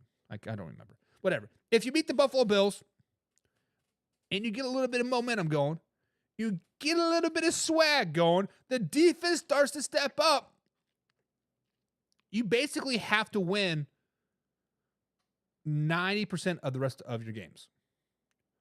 You can basically only lose 1 more game for the rest of the season. It is at Buffalo this week. So let's say you beat the Buffalo Bills. Then I think you can turn around and beat the Rams on Monday Night Football. Raiders, Patriots. But then you've got to play the Packers on Sunday Night Football on late November, early December. That's tough. You play the 49ers. I mean, it's tough.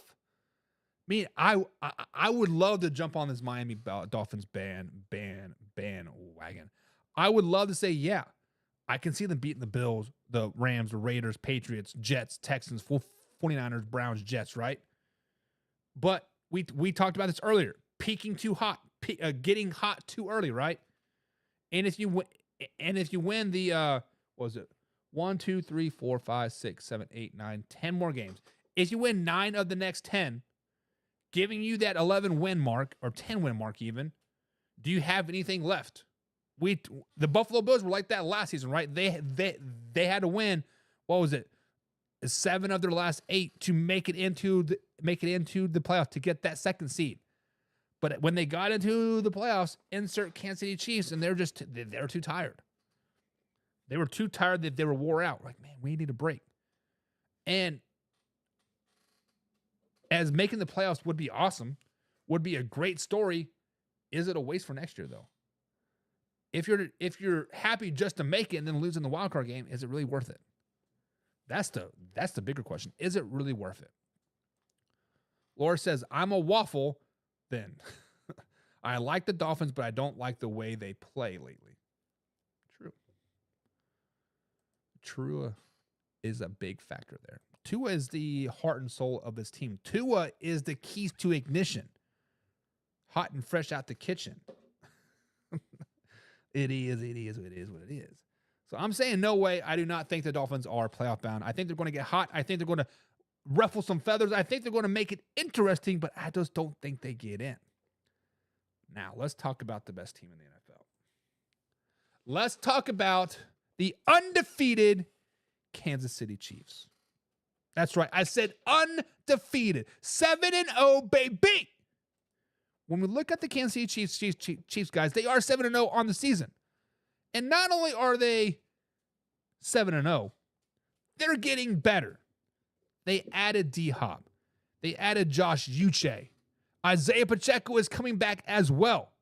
They're getting better each and every week.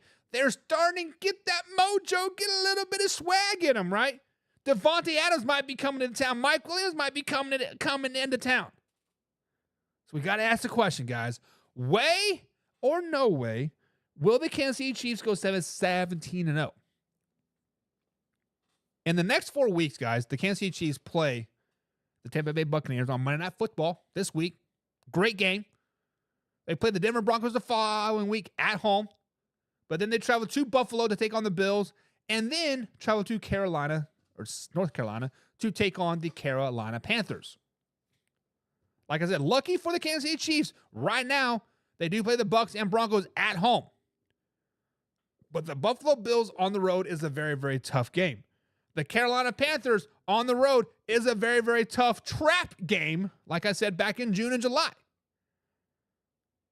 And then to round out the season, they play the Raiders at home, which will be a tough game. They play the Chargers, the Browns, the Texans, the Steelers on Christmas Day, and then they end the season with the Denver Broncos again. Guys, the Kansas City Chiefs are 7-0 right now. Way or no way will the great back-to-back Super Bowl champions, 3-peat pending, go 17-0 this season? Spoiler alert, I am Chiefs fan. But this is a no way.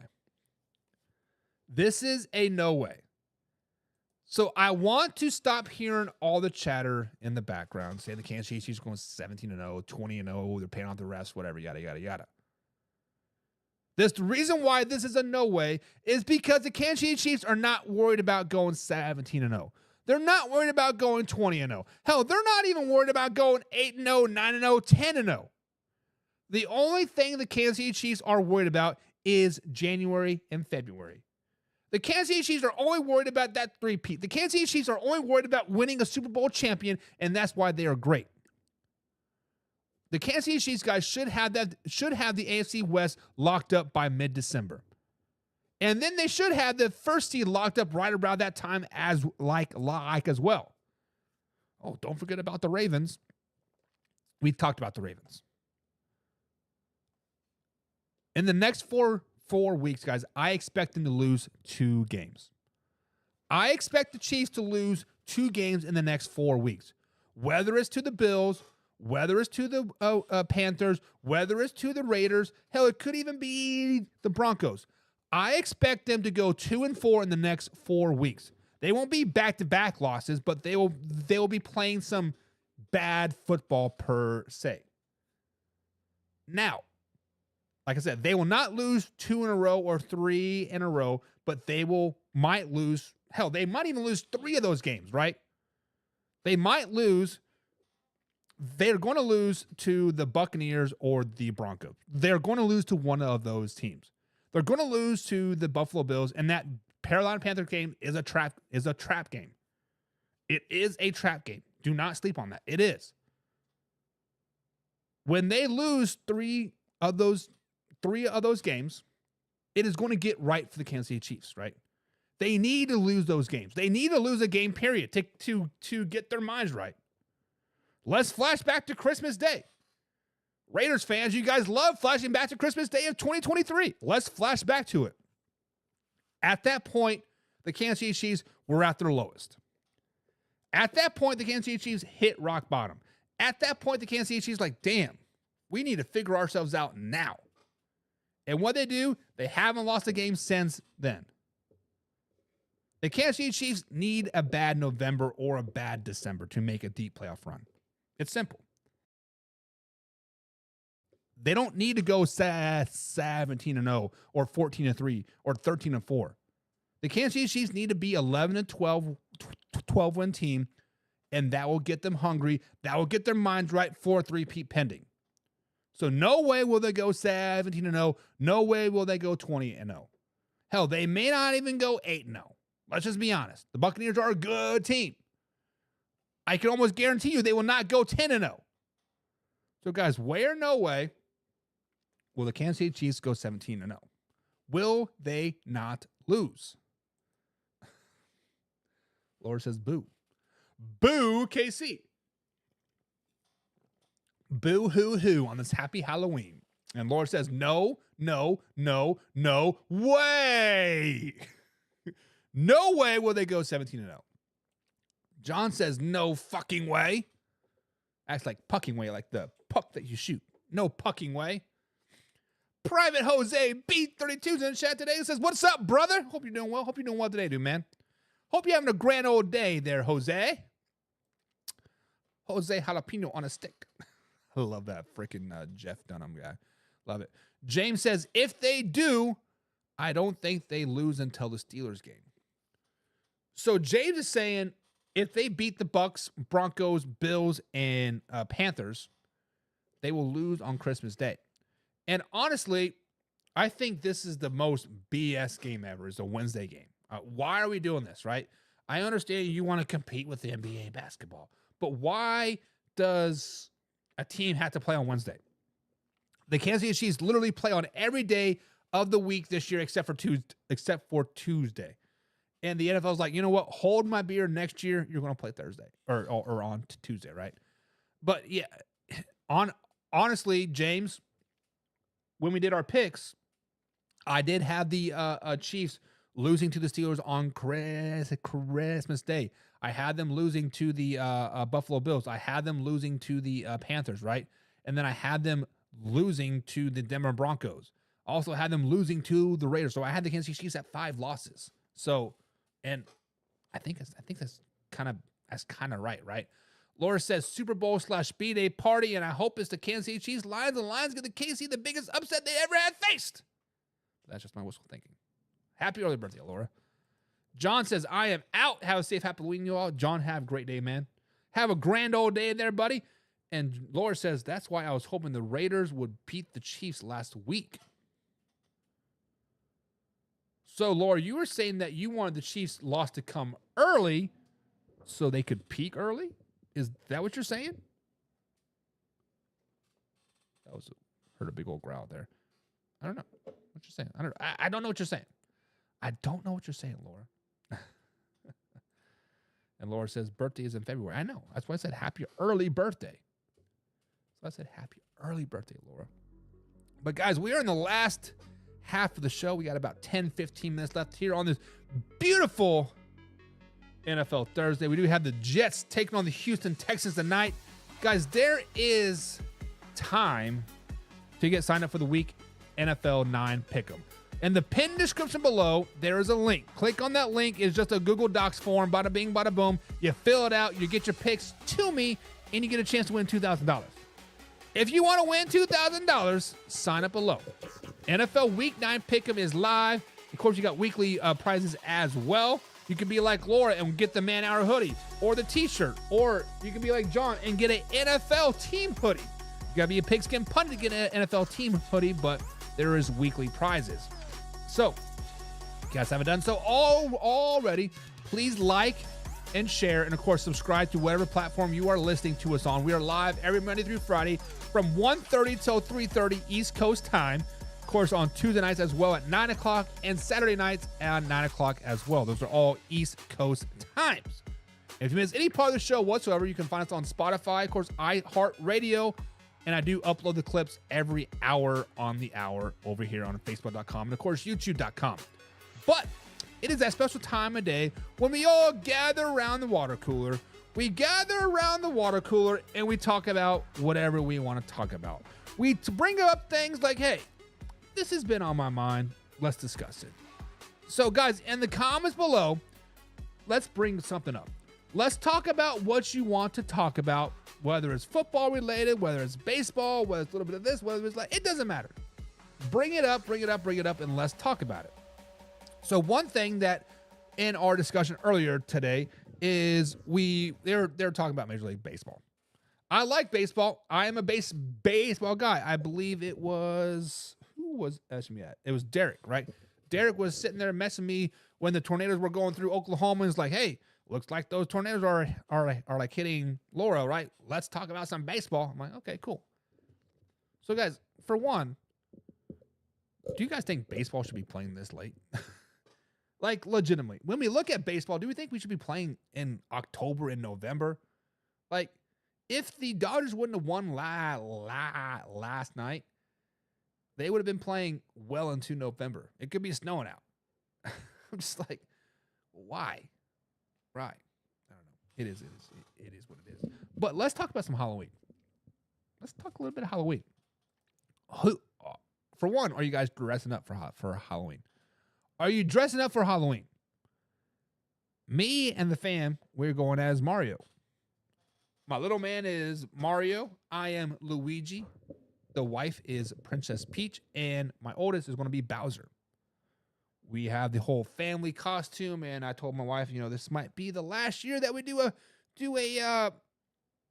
family thing. Because, I don't know. I don't like dressing up. I'm not a huge fan of it. So, do you guys like dressing up? Do you enjoy it? I don't. I just do it because it makes my wife happy, makes my kids happy, whatever. But if it were just me and Cindy, probably not going to dress up. Probably not going to dress up. Laura says Dodgers won, and that's all that matters. Laura, you are a head-scratching individual. She's a Vikings fan, living in Oklahoma, rooting for the Oklahoma City Thunder, and likes the Dodgers. You sound like a Cowboys fan, Laura. Let's just be honest. So the Oklahoma City Thunder. I do like the Oklahoma City Thunder as well. I kind of root for them, basically because they have a lot of Kentucky players on there, right? So I am a inherited Kentucky fan because my wife is a Kentucky fan. So when I moved here, she's like, "You're going to root for Kentucky." I'm like, "Okay, that is awesome." And then I've grown to really enjoy Kentucky basketball, right? Of course, it helps that they win a lot, but it just the fans, right? The fans of Kentucky really, really elevate, right? But Gilgeous-Alexander from the University of Kentucky is one of my most favorite players in the NBA right now, and he's getting each and better for the Oklahoma City Thunder, Laura. It is awesome to see him grow, right? And then you got Monk, which is playing for the Kings, I think, still. So I mean, there's that whole Kentucky class from like 2021, 22, maybe. Actually, maybe I think it'd been 19. Actually, I can't remember. Seems like it's so long ago. Let me look it up. 2018 class. So like PJ Washington and Gilgeous-Alexander, Monk, and Fox, like all those guys. That whole class was really good. So I do like Oklahoma City. Plus, I like the baby blue and the orange. It's kind of sexy. Kaylee and I are dressing up as Scream. I'm the girly version. Screams. Laura says, "Have you ever been to a Chiefs game?" I have been to a Chiefs game. I've only been to one at Arrowhead, honestly. Living in Kansas City for many, many years, or in the Kansas City area. But yeah, I mean, I've been to a Chiefs game. The last Chiefs games that I went to was on Christmas Day when they played the Denver Broncos. Patrick Mahomes was not there yet. Tyreek Hill was still pretty young. Travis Kelce was pretty young still. Don Terry Poe threw a touchdown pass to Travis Kelce, I think, to really seal that game. That was like 2017, I think it was. But yeah, I have been to a Chiefs game. But she says when Minnesota and Kansas City play each other again, we should go and have a battle. Let's go. I am all for it. I would love to go to Minnesota and watch a game. We have a stadium poster here that we're trying to fill all of them up. I think we've been to 6 so far, right? We've been to Ford, Titan Stadium, Colt Stadium, Chiefs, and Bengals. So I guess only 5, right? In a couple weeks, we're going to obviously the Colts game again, but then we're going to Ravens like after that. So yeah, I mean, definitely for it. Definitely for it. She says, I've never been to a Viking game. It's on the bucket list. I want to feel the Skull chant in person. Well, let's do it. So if the Chiefs ever play the Minnesota Vikings again, which they play once every 4 years or something like that, so I feel like it's coming up soon, right? We can definitely do that, Laura. Let's go up there. I'll bring the wife and the kids, and you bring your husband and the kiddos, and we'll have a grand old time. James Frank, there's my man. Says, I'm at work. I'm going to check the show out later on. All right, James. Appreciate you, man. Appreciate you. But, guys, that is it for the day. Full 2 hours of man hour. We will in 2 years, I believe. Perfect time to save up because it's going to be expensive. Four tickets plus travel. We would probably end up flying up there because I think so my uncle lives in Minnesota, in what's the name of that town? Prescott. He lives in Prescott, and I think the last time we drove up to Prescott was like 12, 13 hours. Not doing that again. Granted, the kids will be a little bit older, but we're definitely flying. So yeah, we can go do that. I'll be Kay and I. Hubby isn't into football. Sheesh. All right, guys. Well, that being said, that's going to be it for today. We'll be back tomorrow, 1:30 East Coast time, full 2 hours of man hour. Be sure to sign up for week 9 NFL pick'ems here, guys.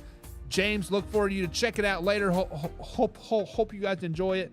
But until then, be safe out there on the old trick-or-treating landscape. It's raining here. Hopefully it stops raining so we can go out and enjoy it. Until then, we out.